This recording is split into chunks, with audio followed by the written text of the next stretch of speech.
Text John first. Hey, buddy.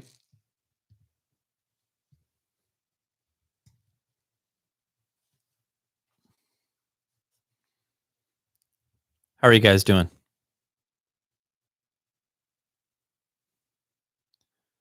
Getting a little bit of feedback here. Hopefully you guys can hear me. Let me know if you cannot.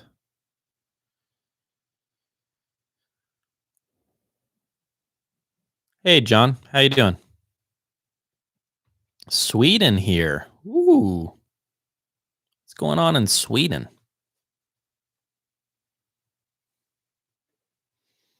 Acoustics in the house. Acoustics.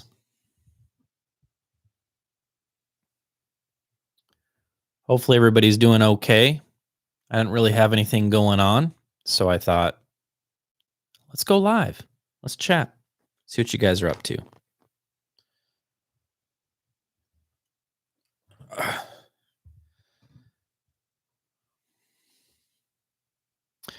All right. So, what do you guys got for me today? What do we want to learn? What do we want to talk about? I got in the Q Acoustics Concept 300s, and I've been putting those through their paces, and I like those a lot. I've already reviewed the Concept 500, and now we're checking out the Concept 300s, and it's been a lot of fun. Curious about what's behind me, here or there.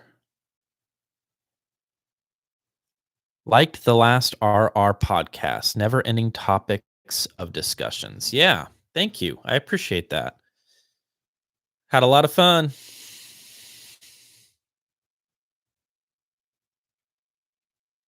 Had a lot of fun.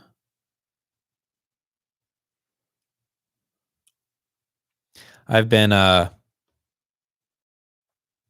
to figure out a way with these Q Acoustic Concept 300s to figure out a way to walk through what the heck they're doing with the stand and the speaking on this platform with springs. There's a lot going on, and I'm going to have to figure out a creative way to kind of walk you guys through everything they're doing. So yeah, that'll be cool. That'll be interesting.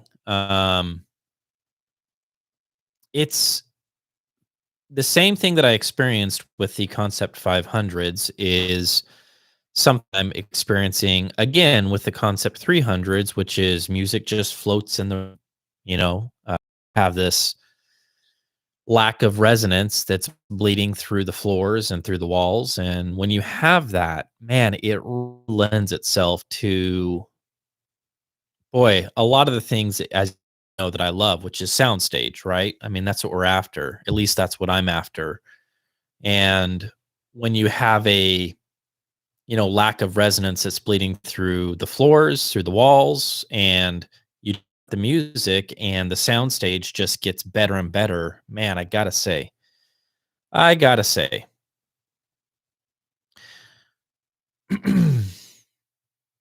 XA300 and L82 Classic. Yeah, I could see that working.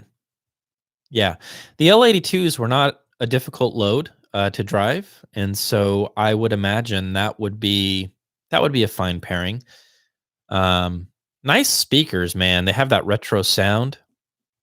Paper cone woofer, paper pulp woofer, I believe, on the L82s. And I like the fact that, with that tweeter, you can attenuate the tweeter and do whatever you want with it. Hey, Mr. Valor is here. Thank you for the super chat there, Mr. Valor. I do appreciate that. But anyways, yeah, the L82s are fantastic. One of my favorite like retro speakers that I've spent time with, kind of the retro vibe, if you will, but don't let that fool you. I mean, it's not just gimmicky. Like Harman knows like they needed to update it, and they did a lot. They did a lot to the L82, versus like some of the retro designs, the true vintage designs that are out there, and they modernized it. And I think they did a good job with that speaker. So yeah, big fan of the L82. It's got a a big bottom, a plenty of heft and weight down there, which is awesome. Specifically, like in the mid bass, and like I said in my review, that leads to charge, and a lot of people are going to dig that with that. So yeah, got a question coming in about the PS Audio Sprout. Am I familiar with it? Yes, I'm familiar with the original PS Audio Sprout and the Sprout 100. I think they're both fantastic. The Sprout 100 is superior. One of the things they did with the original Sprout is they basically baked in a little bit of a bump around, I think, 80 hertz. And with the Sprout 100, they eliminated that, which was smart. That was a good idea to defeat that. And so, yeah, Sprout 100 is a really cool little amp. I think that since it's been released, we've had a lot of competition from China. And so that's going to make it harder. I think a little bit more difficult to say, yeah, just go out and get the Sprout, because you've got a lot more options now and a lot more competition. And some of that competition is going to be quite a bit cheaper. So you have to take that into consideration as well. Cole in the house. Good to see you, man. Good to see you. Hey, Ron, and good afternoon. I wound up picking two X, so I think that's two 550p subs over the weekend. And I have to say, for 367 delivered to the house, it makes the 530 so much better. I've been dying to find out what those 550p subs are like, because when they do go on sale from JBL, they're like just under $200. So that's awesome, man. Super, super, super cool. Super cool. Cheap Audio Man is here, and he has donated a super chat. Thank you so much. I do appreciate it. Same thing with Peter. Peter, thank you so much. I appreciate that. And it appears that Cheap Audio Man is driving and riding this. It's so dangerous to myself and others. Randy lives on the edge, guys. You know, if he's on the road, I would recommend that you get off the road, because he might have maybe like some hairspray and a lighter and a live stream going all at the same time, because that's what Randy does. And that kind of combination is a little bit scary for some folks. I welcome it. I welcome the danger. I look at the danger in the eye and I say, give me more of that, Randy. Hey, buddy.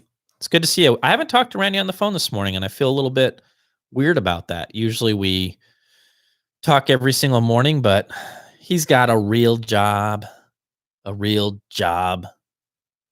So he's busy. And that's okay. Here's another question about Danny's cables. I've been getting a lot of questions about Danny's cables lately. Hey, Ron, have you heard Danny's power cables? Thinks it's amazing. Third Eye Music is asking about that. I haven't. And I think that, hey, Third Eye Music, is that you, Diego? I think that's your channel. If it is, guys, make sure you subscribe to Diego. He started up a channel, if that's him. If not, then don't subscribe. That would be weird. I haven't heard his cables. I haven't spent time with his cables. So no opinion, either here or there. Gary K is asking an interesting question. Hagel Power Amp versus Rogue Dragon for S400s. I don't know what a Rogue Dragon is. I don't know if you're thinking of maybe one of the tube offerings from Rogue Audio. I'm not sure. Gary, if you can specify, I might be able to help you out a little bit better. Preamp for meat on the bones for NC400. Is Freya a no-brainer? Rob, I would say it is a no-brainer. Yes, I think that would be a very wise choice. You're fully balanced right out of the gate.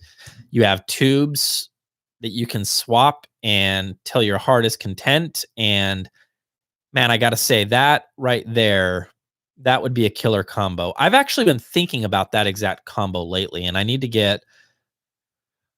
buy again the NC400s because I don't have mine. I haven't had them for years, and I miss them. And I think that a combo like that could be a showstopper of a combo. You can cover a lot of ground with something like that. Hey, Matt, we got a funny joke here. Matt is hilarious. This is great. Audio equipment shouldn't cost more than fixing your car after a wreck when you are typing to Ron. Excellent. We got a fan in the house. That is awesome. That is awesome. Yeah. So for those subs that we're talking about, the 550p subs, the JBL Studios, 170 each. And normally they're like $550, which is, you know what we need? We need more people like Randy to start calling the BS when we see this kind of stuff. Like regular price 550 on sale for 170. Don't just stop. It's kind of embarrassing. Like don't do that. It's silly. Any ideas to fix booming bass in a medium-sized room? Can't really move the speaker out from the wall. Just add more stuff to the walls.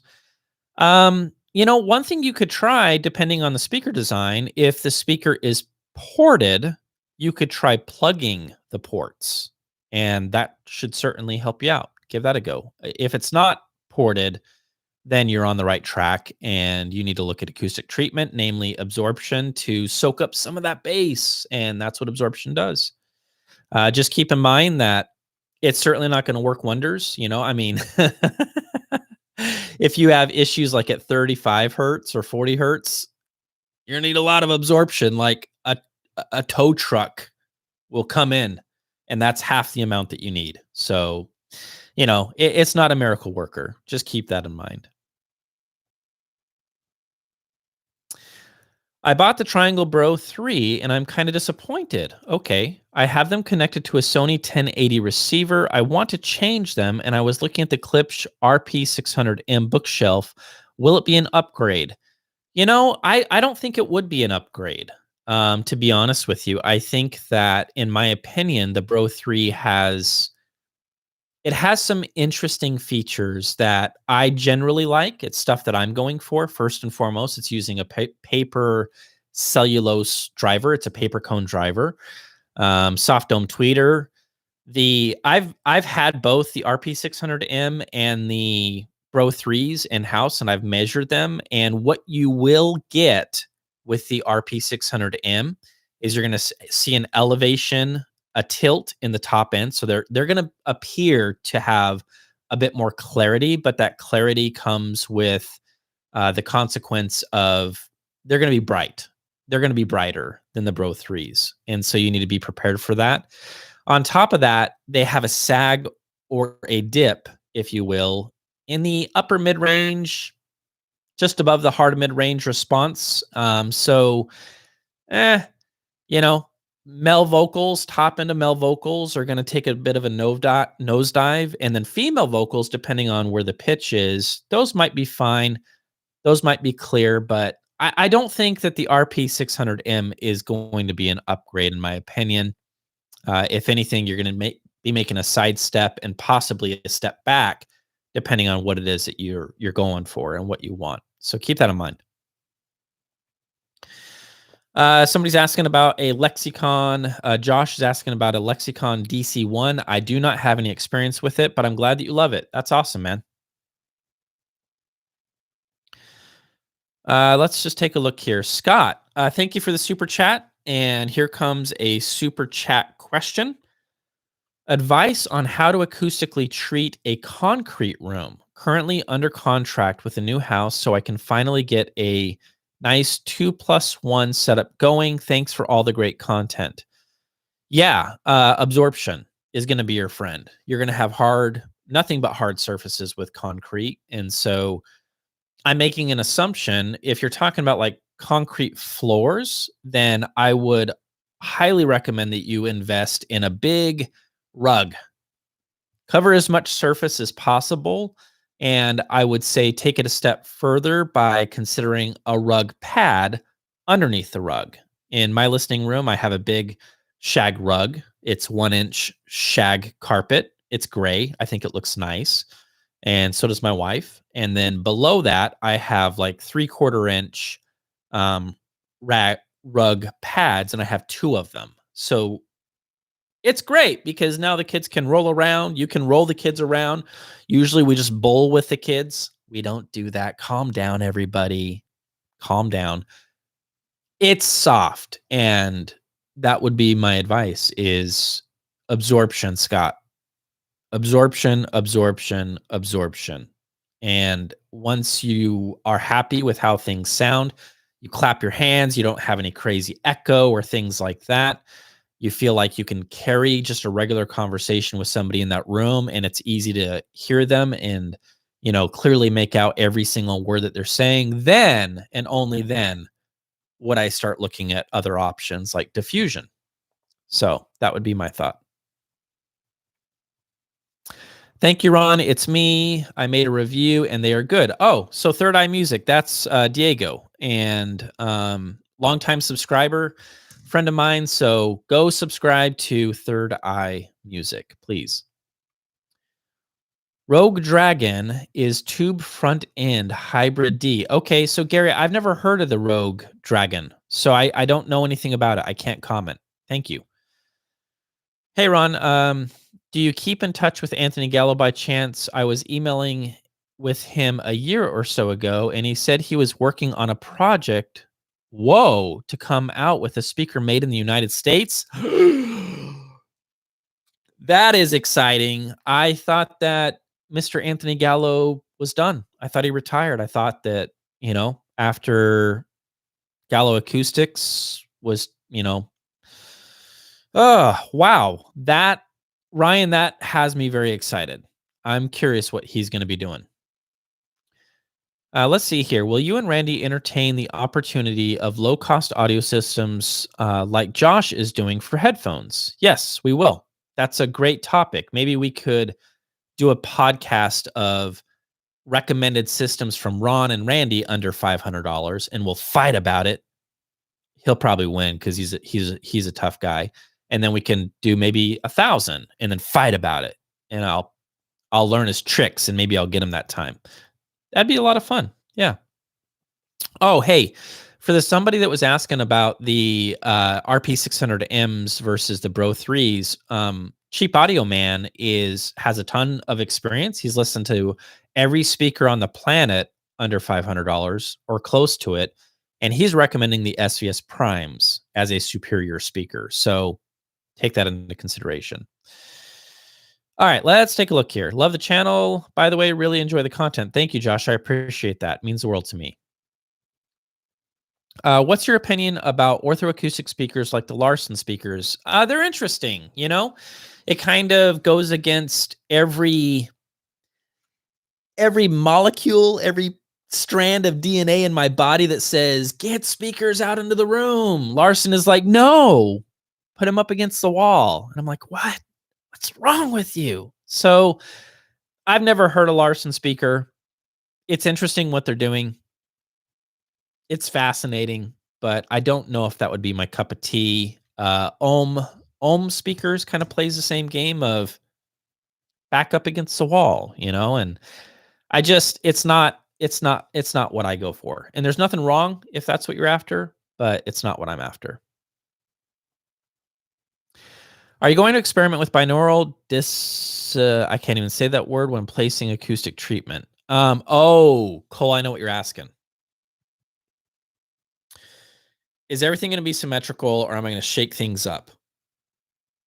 I'm telling you right now, my brain would leak out of my ears if it wasn't symmetrical. Every time I look at it, what's left of my brain would leak out of my left ear and drip onto my shoulder. And then everybody would point and laugh at me. Ha ha.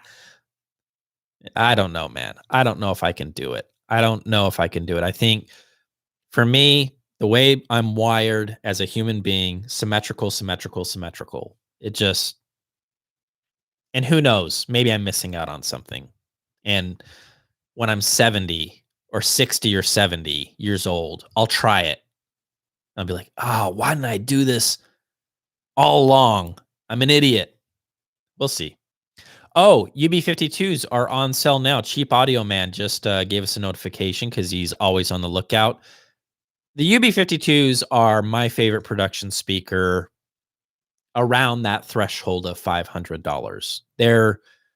They are my favorite. So that would be, for me, the best that money can buy, in my opinion. That's my 2 cents, my thoughts. So, yeah.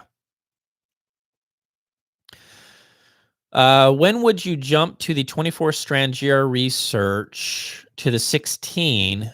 Is it a wattage thing or an impedance thing? It's neither. I'm not all that well versed on cables, but I know that it has a lot to do with current and capacitance. Uh, Current, no. What is it? Oh my gosh, I'm having a brain fart. Resistance? Yeah, path resistance. Here's the thing. You're looking at it all the wrong way. I don't think that the 24 strand or 16 strand has anything to do with wattage or impedance. What I would do, Percy, is I would just reach out to Danny and chat with him about it. He'll be able to give you the complete breakdown, but it doesn't have anything to do with, wattage or impedance or anything like that. I think it's going to be about current gauge, that kind of stuff. So chat with him. He'll be able to help you out. And somebody else in here can jump in because I sound like an idiot right now. All right. Ron, I just bought the Rogue Sphinx version 2 because of you. That is awesome to hear. Big fan of the Rogue audio products. I recently reached out to Rogue and I want to see if I can, help them out again by doing some more reviews and help you guys out by learning more about their products. It's a win-win. I've already worked with them, so I know that they make great stuff, especially if you're, looking for a great value. So that will be a lot of fun to do that. Yeah. Ron, can you please recommend a value for money power amp for JBL 4312G control monitors? Oh my goodness sakes. I that's just too vague. Is it Bib and Joy? Too vague. I need you to help me by letting me know, like, what is your budget? And are you looking for just, you know, help me help you. Give me more specifics. What is this for, like studio work, or are you two channel listening? Help me out a little bit more and I can help you. Hello from Hong Kong, 12 midnight over here. John Long, go to bed, dude. 12 midnight. That's crazy late. What the heck? You party animal? Did you do a review of the new Polk SDAs? And if not, do you have interest? I have the SDA 1Cs from the late 80s and they are freaking sweet. I did review the L800s and they were a lot of fun. Clips Cornwall 4 with Hagel H390, good match. Yes, you're going to have more power than what you need, but that would be a fine match. Yes. Let's just take a look here. This question comes up all the time. All the time. Say there, Ron, your take between the Spatial M3 Sapphire versus Spatial X3, please. Thanks. I've only heard the X series at shows, and they sounded great to me. One thing that I will tell you is I haven't spent enough time in-house to know. Like, I haven't spent any time in-house with the X series to really tell you what's going on with that speaker. You do have controlled directivity because you do have an air motion tweeter that is sitting in a waveguide. And so coming straight from Clayton, he has told me that those speakers are typically a better choice for challenging rooms, non-symmetrical rooms, smaller rooms, harder rooms to work with, because you're now controlling the directivity of the tweeters, mid-range and tweeters. And so take that into consideration, think that through. You also have the advantage of powering with the X series, powering the subs. And so you can tweak that a little bit, so take that into consideration as well. All right, let's take a look here. Have you and Randy reviewed Danny's NX Studios? No, I have heard the NX Studios, and when I was in Texas, I guess we talked about them, and there's some videos that you can find that, going to Texas, I forget what we labeled it, but if you just type in NX Studio on YouTube, you should be able to find the video, and they're wonderful. I think they're fantastic. So yeah, absolutely. Absolutely. Laugh out loud. Well, it appears that the JBL 590s are on sale for $499 per. Lord, I have to stop spending money. I hear you, buddy. Yeah, every time I see the 590s on sale, I'm like, oh, oh my goodness. Stay Brown is asking, is the Puffin one of those units that was returned without a review? No, absolutely not. The new updates are interesting. Also, the new Puffin has a coaxial output, and you can use your own DAC like the May DAC. I know. I pulled the Puffin out of the box the other day because I was like, I got to start this process because it's rather embarrassing that I haven't. And I went to the website to see if anything like the Puffin 3 is out. I'm a little late to the party, but no, thank goodness. Original Puffin you can still get, which is what I have in for review. And there are ways to either modify or buy a Puffin that does have a digital out. Oh, boom. Brilliant. Because now you can run it into, like you said, into a DAC and your favorite DAC. And man, that is smart. That is smart. That is interesting. So I'm dying to get that started. All right, here we go. Um, any advice between the M3 Sapphire and PAP Trio 15? Both are open baffle, but differ in terms of drivers or crossover. So I definitely prefer the M3 Sapphire to the Trio 15. And I can say this diplomatic. I'm going to be diplomatic about this. Unfortunately, the trio was one of those products that was sent back. And look, here's the deal. I loved the conversation that I had with Zeev about his what he's going for and what he wants and what he's trying to get out of a loudspeaker. And we both decided as gentlemen, it's just not what I'm after and what I'm looking for, and that's okay. And that's where we can just break bread and part ways, and that's fine. But the M3 Sapphire for me is the pick between those two, in my opinion. And I can say, objectively speaking, it is superior in every way in terms of measurements. So if you do care about measurements, and if you do think that measurements matter a little bit or a lot, then the M3 Sapphire, it's not even kind of close. The M3 Sapphire is superior. Got a super chat from Josh. Josh, thank you so much. Just a little something. Thanks for reading every comment in here. Most people don't do that. You're welcome. I try to. I know that it slows me down in the chat here, but I want to give you guys as much attention as I can. And whenever I see a question mark, I usually hone in on it. So yeah, you're welcome. And thank you for the super chat. John is in the house. Just able to get on. Hello, Ron. Hello, John. Good to see you, man. Clifton Block.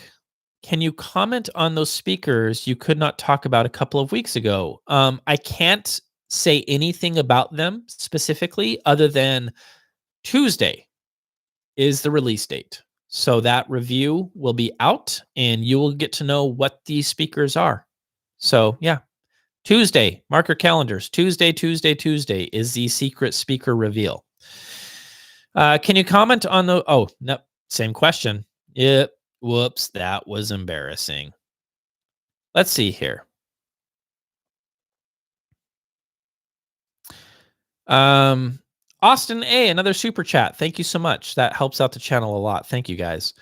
Ever think about doing more comparisons of product speaker versus speaker, whether head to head or individual reviews?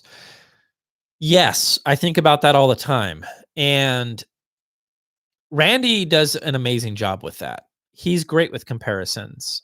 Every time I do a comparison, I feel like I'm not doing all that great of a job at comparing the two speakers. It's just not a strength that I feel that I have because I have a hard time saying which one is better because I think that it's just more complex than that. And I think that what you guys want me to say is this one is better. Pick this one versus that one. I have a hard time doing that because I feel like I'm now bringing in my own bias. Like, which one would I pick for me? And that is different than which one should you get. It's tricky. It's difficult to do. So I do think about it often, and I wish I was better at it. And maybe in time I'll wrestle that bear to the ground and I'll get better at it. So thank you for the super chat. It's a great question. Hey Ron, please review the Edifier S3000 Pro. It is $799 active speaker with premium components, as far as I know. At $799, I can promise you it's not going to have premium components. You might also want to suggest it to Randy since it's so cheap. Yeah, I'll reach out to Edifier and see what we can do. Absolutely. All right, let's take a look here. Are you going to review the Ecstatic speaker kit? Just built mine and pretty amazed. Very curious if I've asked Danny like a million times for an Ecstatic. I don't know whether he's interested in sending me a kit or what he wants to do. I would love to review the Ecstatics.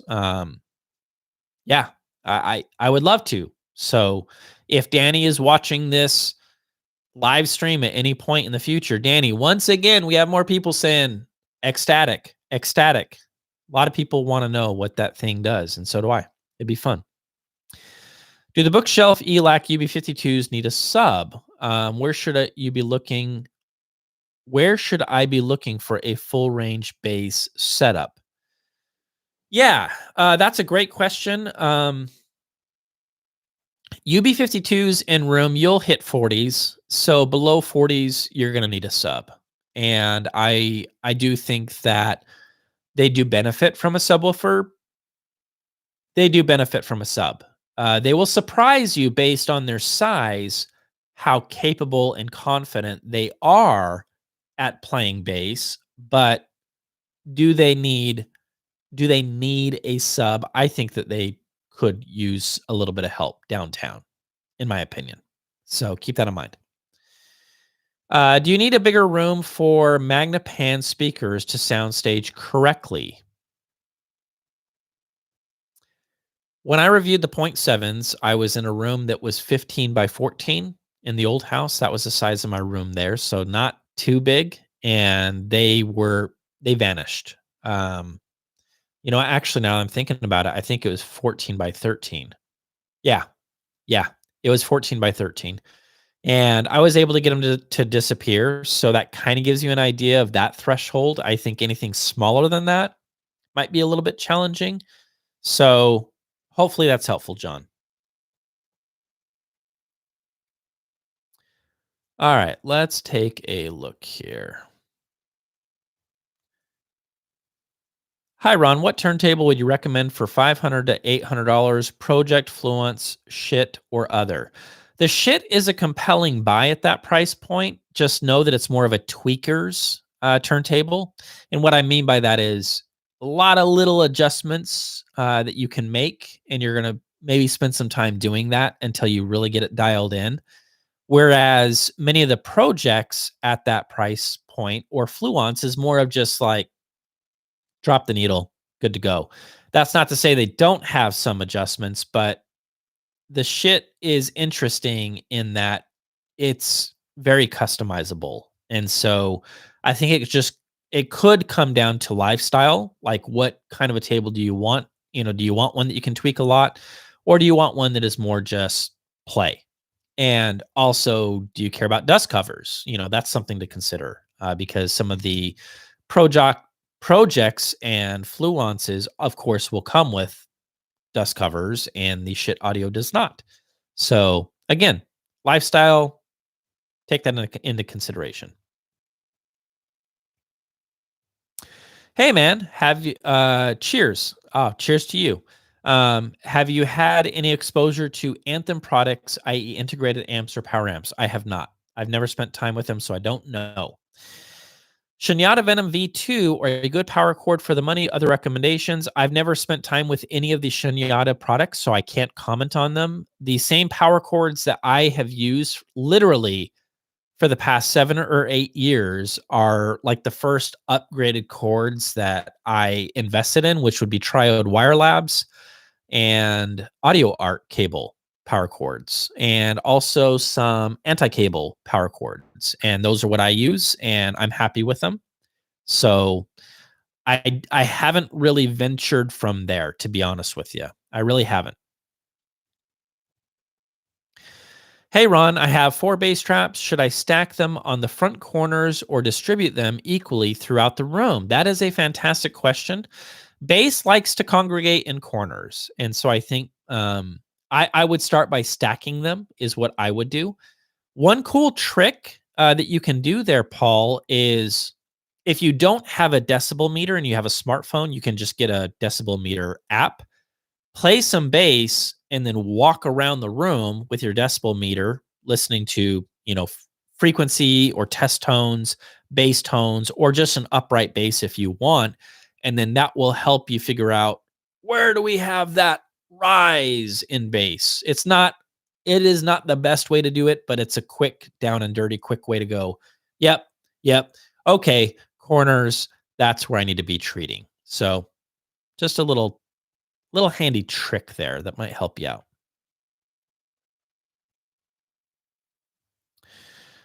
Let's just take a look here. Hey, Ron, consider buying Randy instead of May. I feel like he'll contribute more to your channel. Seems like a hard worker. Man, I talked to Adorama about it because I thought, $8,400 for that. $8,400 for that thing. And I thought, please, what would be like the discount rate? What would be the wink wink rate? Help me out. Like, I can't do that. There's no way. And they said that their cost is 6 grand. And I just was like, okay, that's still, I, listen, I'm so grateful that I can do what I do, guys. I'm so grateful to do what I do, but I don't make that kind of money. I can't spend 6,000 bucks on anything. And with the Maydac, which is in the works right now, a lot of making that happen, because I had to send mine back and then I missed it. I was like, I have to have a Maydac. Like, I need that as part of my reference. It gets into the conversation of, okay, advertising, sponsored mentions, things like that. I doubt that Neumann is interested in sponsored mentions and advertising and, things like that. So I wish, dude, I wish, because I agree with you. I think that Randy is a game changer. It is a tool that I have to have.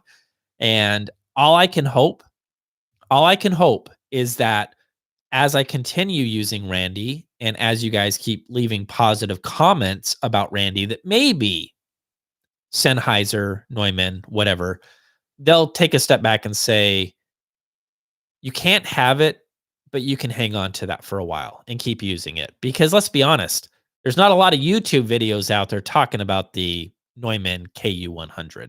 There's not. Mine is. And so that's cheap and easy marketing for that binaural dummy head. And hopefully that's what's going to happen. So, yeah. Yeah, I hear you, buddy. I hear you. All right, let's take a look here.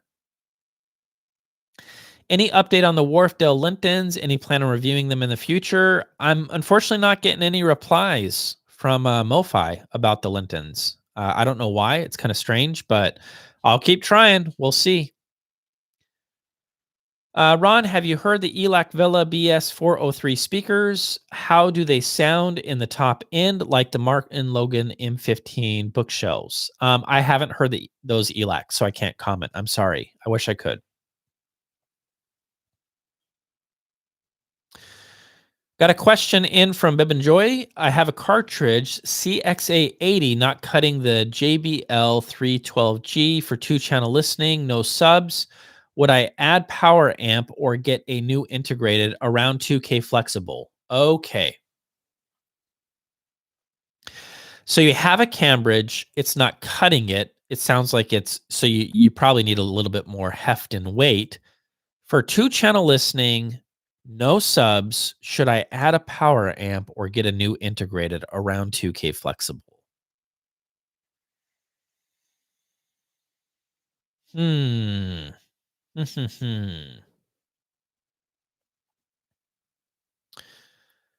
What do you guys think? I'm not familiar with that Cambridge, and that's why I'm pausing. Sorry for the uncomfortable silence. I'm thinking this through.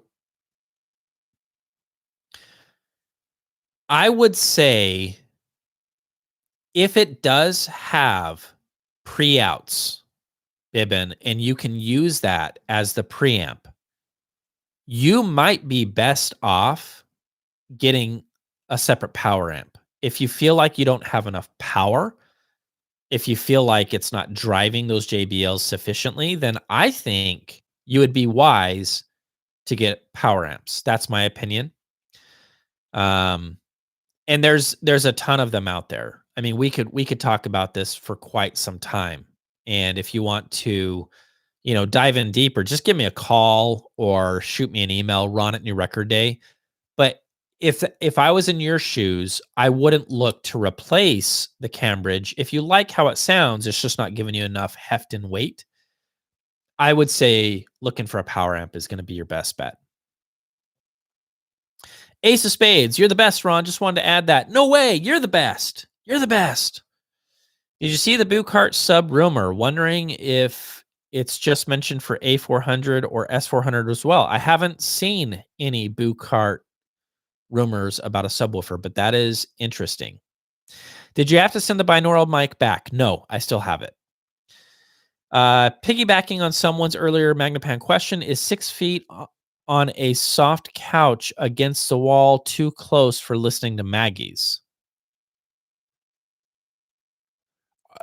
Paul, I'm not sure what you mean by that. 6 feet on a soft couch against, like 6 feet away from the Maggie's, or is it like 6 feet into the room? Like, I don't quite understand what you mean. Expand on that if you don't mind, and we can help you out a little better. Any experience with the Outlaw audio products? No. Like the stereo receiver seems interesting. I agree. It does seem interesting, but I don't have any experience. That is a amplifier that I've always wanted to spend time with. Thanks. I would want a dust cover. I think I should be able to find a generic acrylic dust cover on the internet. That is true, John. I wouldn't be surprised if there are companies that are making dust covers specifically for just about any turntable out there. So that is a good point. So yeah, I'm glad that you're thinking that through. That's important. Ace of Spades. I have the Spring KTE DAC. Thoughts on something like a Blue Sound Node 2i via Toslink digital optical as a streamer option? Yeah, you could do that, and that would work. Whenever I am streaming, I use Rune. Okay, and there's a lot of different interesting ways that you could do that as well. Um, in terms of a fantastic streamer, my friend Randy, the Cheap Audio Man, just reviewed the Blue Sound Node 2i, as well as the Pecan Pie from Orchard Audio. I would check out both of those reviews and then take a look at everything those products have to offer and see which one makes the most sense for you. But yes is the answer. Is you could then go into, the KTE and you're ready to rock and roll. Yeah, that's awesome. That's great. Hey, thanks for your insight, especially for the aspiring audiophiles. Would you prefer between the ELAC DBR62 or Klipsch 600M? What amplifier would you pick? I would pick the ELACs over the Klipsch, hands down. And in terms of amplification, for the DBR62s, you don't need a ton of firepower. Anything even 40 watts and above should be fine. You should be able to wake up that speaker without any issues. Just make sure that whatever the amp is, that it can see at least a 4 ohm load, and you'll be just fine. You'll be fine. Even though I think the DBR62 is 6 ohms, but just make sure that you're not gonna have any issues there. That's what I'm saying. Any thoughts about going old school with a Riga Elex R versus the new Rogue Audio Sphinx V3? That would be interesting. I haven't spent any time with the Rega stuff, so that would be interesting. Definitely. Danny from GR Research needs the loan of Randy and your recording expertise. Huh. That's interesting. Why is that? That's interesting. Ron, you may want to look at the inexpensive binaural mic from Spatial Audio from Audio Presence, made with USB-C for use with an iPhone. Um, yeah, I have looked at that guy and I've been curious about it. I think the issue that I'm going to run into is that I can't find any specs that lets me know what it can do in terms of bass. A lot of the cheaper mics usually drop off like around 100, 60 hertz, sometimes 40 if you're lucky. So I'd be curious about that. Bib and Joy, thanks a lot, Ron. We'll reach out to you. Yeah. If you go to newrecordday.com, my phone number's on there. You can just text me, give me a call, whatever. Or if you prefer, you can email me. But yeah, I'm happy to help you out. Yep. No problem. Have I heard the B&W 600 series anniversary edition bookshelves? No, I have not. Laugh out loud. Audio Presence is the brand. Spatial is the model. Okay. Yep, I got it. Yeah, I know what you're talking about. Roar of the Tiger. I know exactly what you're talking about. Josh is out. Bye, Josh. Have a good day, man. Have you had a chance to listen to the Tecton parallel single-ended amplifiers? Tecton? Oh, Tektron? No, I haven't. That's interesting. Active or passive hi-fi, what do you prefer and why? That's easy. Passive all the way. I think it sounds superior to anything that I've personally heard active so far. I know there is some pricey active stuff that is good, but passive for me is the way to go. And one practical reason is when I set up loudspeakers, I do this crazy thing called LOTS, which is loudspeaker optimization techniques for soundstage. I care about soundstage. I care about getting the speakers to vanish. And a lot of times, more often than not, that means pulling the speakers out into the room. And it looks absurd and it's crazy. And maybe it is. But when you sit down in my seat, you're like, oh, okay, I get it. And the problem becomes you are now dragging cables way out into the room, and in a active environment, active loudspeakers, more cables, power cords, and sometimes cables that tether the speakers together, and it's a trip hazard for the kiddos. And it's just messy. I don't like it. I like just simple. Plug in the speakers and be done. I like a little simplicity in my life. Yeah. Hey, Ron, could you please suggest a song with a lot of texture in the bass department, as I'm confused about what that actually means? There's a ton of stuff that I could recommend. What you're looking for is, if you have Tidal or Cobas, just type in upright bass and and just get lost in it. So just do that and you will start listening to well-recorded upright basses, and you'll start hearing it, or you won't. And if you don't, that means that you are missing some texture and tone. You want to listen for the actual body of the upright to kind of wake up. It's like you hear it resonate and you hear some details in that bass instead of just boom. That's well farts. We don't care about that. We want to hear the instrument. We really want to hear what it actually sounds like. You'll hear it. You'll hear it. John Evans, you are a saint. $50 super chat from John Evans. You are a gentleman, a scholar. That is incredibly generous. Thank you so much. I really do appreciate it. That means a lot. Thank you, thank you, thank you. Hey, Ron, do you recommend the Bro 8s? Yes, I do. What would you say about the Bro 9s at 35 hertz? Any idea for timeline on the ELAC reference towers? No timeline. I talked to Andrew just the other day. He was helping me out with some measurement stuff. And I always ask, Unify reference. And he's like, yeah, we got in some, prototypes of the finished product and we're really close. So I think it's right around the corner. To answer your question about the Bro 8s and Bro 9s, I think it's a safe purchase because everything else looks identical to the Bro 8s, except you're just changing out some of the lower woofers, if I'm not mistaken. Still is going to have that mid range and that top end that I like on the Bros. Rides the line of being detail centric. Nice sounding loudspeakers. I love the Bro 8s a lot, a lot, a lot, a lot, a lot. So yeah, you Bro 9s would probably be a very safe purchase in my opinion. If you liked what I had to say about the Bro 8s, I feel very comfortable in saying you will like everything about the Bro 9s. I believe that is true. Will you be doing any reviews on tube integrated amplifiers? Do you have a preferred KT88 tube? No, I don't have a preferred KT88 tube. And I would like to, yeah, you bet. Integrated tube amps all day long. I would love to do that.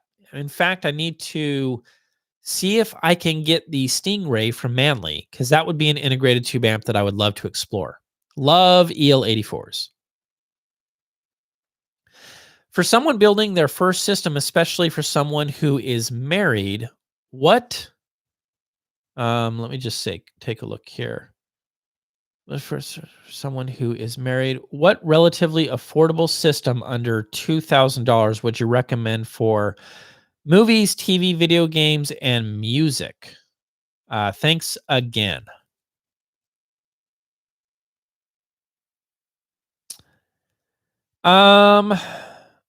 I Camille, shoot me an email, man. It's a lot. We got a lot to talk about. I mean, if you're looking for a complete system for $2,000, I feel like that could be like a whole show or a whole video. There's a lot to talk about there. So shoot me an email, run it in your record day, and I'll see if I can help you out better there. A little too complex to try to dive into that. Let's take a look here. RME. Oh, I missed one here. Any plans on doing a review on the B&W Formation Duo speakers? Yes. Yes, maybe not those specific speakers, but B&W is on the menu, and I would love to review some of their stuff. We'll see if we can make that happen pretty soon here. It's supposed to be a good active all-in-one with high-end sound quality. Sounds good. Okay. RME ADI 2 DAC is a couple of reviewers product of the year. Would you be interested in reviewing it? Sure. Yeah, RME is I'm familiar with RME just from my days in the studio for my half a year in the studio, and then I dropped out cuz I was like, "Oh, you got to be talented to do this." That nobody told me that. Yeah, that'd be cool. Yeah, sure. Why not? Do you use an active crossover when using non-full range speakers like a high pass? No, I don't use anything active for the most part. I try to do passive whenever possible. There are some exceptions to that. I guess if I was working with an amplifier, integrated amplifier, or something like the Halo that has, built-in, crossover controls, I might use that. But for the most part, I try to do everything passive when I can.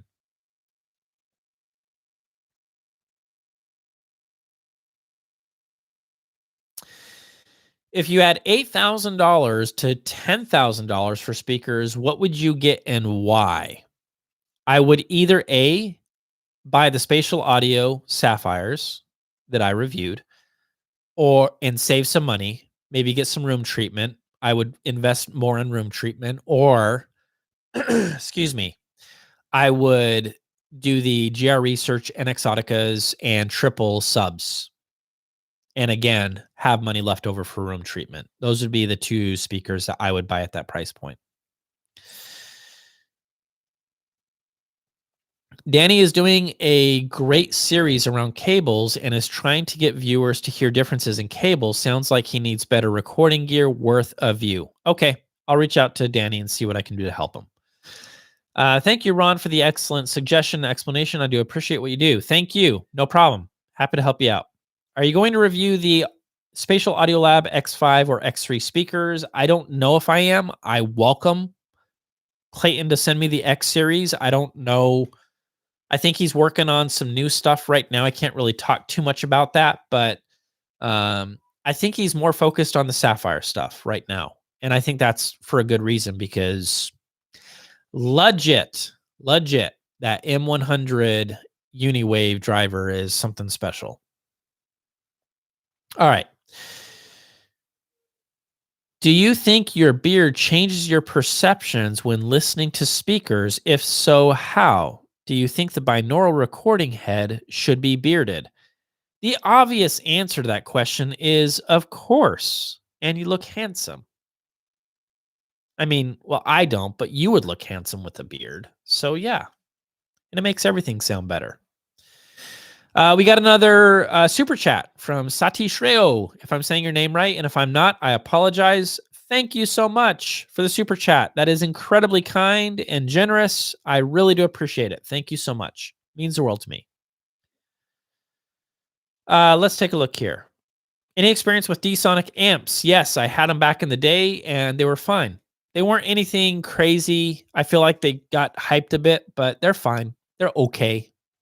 They're good for the money. They get the job done. Jorgen is asking, hey, Ron, what's the wooden amplifiers behind you? Surprised this is the first time somebody's asked about these. Those are pretty special. This guy is a battery-powered, 12-volt battery-powered EL84 tube amplifier, power amp. This guy is again, 12-volt battery-powered preamp tube as well. This guy is a 12-volt battery-powered phono stage tubes, 6922s, 4 of them in there. And this is a 12-volt battery-powered DAC.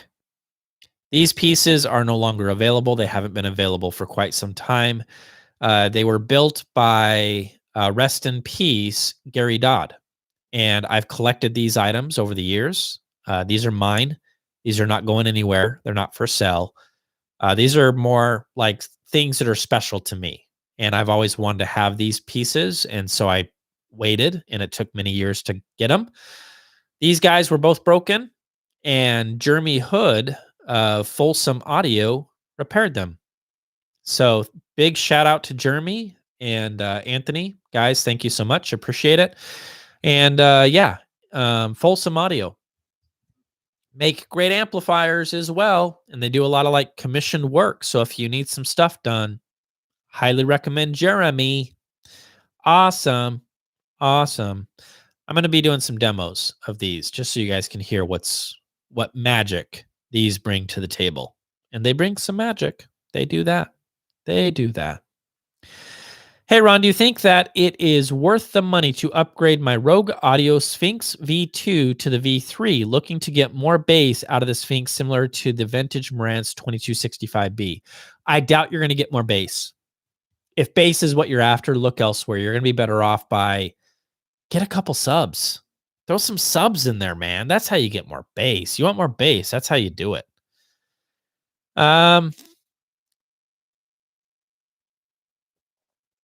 Lunch Hour live Phono preamp recommendations. Very impressed with the Parasound X Phono XRM. Are you familiar? My own devices. Dave, you know what? I'm not familiar. I got a lot of recommendations for phonos. There's a lot of them out there. Depends on the price point. So give me a price point and I can make some recommendations.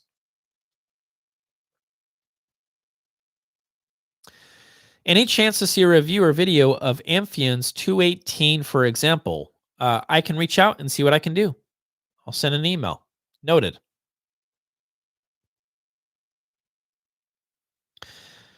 All right, I'm going to finish up here. We're just at the 1 hour mark. So these last questions I'm going to knock out and we'll be done. And I'll finish with Corey's super chat. All right. Let's just take a look here. Do you leave your DAC on 24/7? Yes, I do. I have the NAD M10 running a pair of Bro 2s, and I like it, but I want to make the upgrade to the Bucar A400 small room, 18 inches from the wall, listen to 60 to 70 dB. Would the S400 be a good fit? Yes, they would. They'd be fine in that situation. Yep. Have you listened to the Emotiva E2 or any other bipole speakers and your thoughts? I have not, John. That's interesting. Emotiva E2. I'll have to check that out and I'll let you know. But I haven't spent much time with bipole speakers, so I don't really have anything worthwhile to chat about when it comes to them. Trevor is saying, "Good day, Ron. I hope you're well. I am doing well. Thank you for asking. Where are the Bro 8s or Bro 9s manufactured? They're manufactured in China. Hope to see a review of the Paradigm Founder Series one day. Stay safe, Ron. All the best." Thank you so much. That is very kind of you. You stay safe as well. And yeah, the Paradigm, I actually reached out to Paradigm and I got a quick response through Facebook Messenger. And they're like, yeah, we'll reach out to you. I haven't heard from them. I hope it happens soon. That'd be great. All right. Looking to get a pair of JBL L82 Classics in the near future. I know you did a video on them already a while ago, but are there any thoughts you had about them that you didn't put into the review? Not really, man. I feel like that review was pretty complete. Fresh baked bread is what I said about the L82s, because gosh darn it, that is what I think about when I would listen to those. This is just a very rich, intoxicating, comforting kind of a sound. It's just well-rounded, kind of that pear-shaped sound, if you will.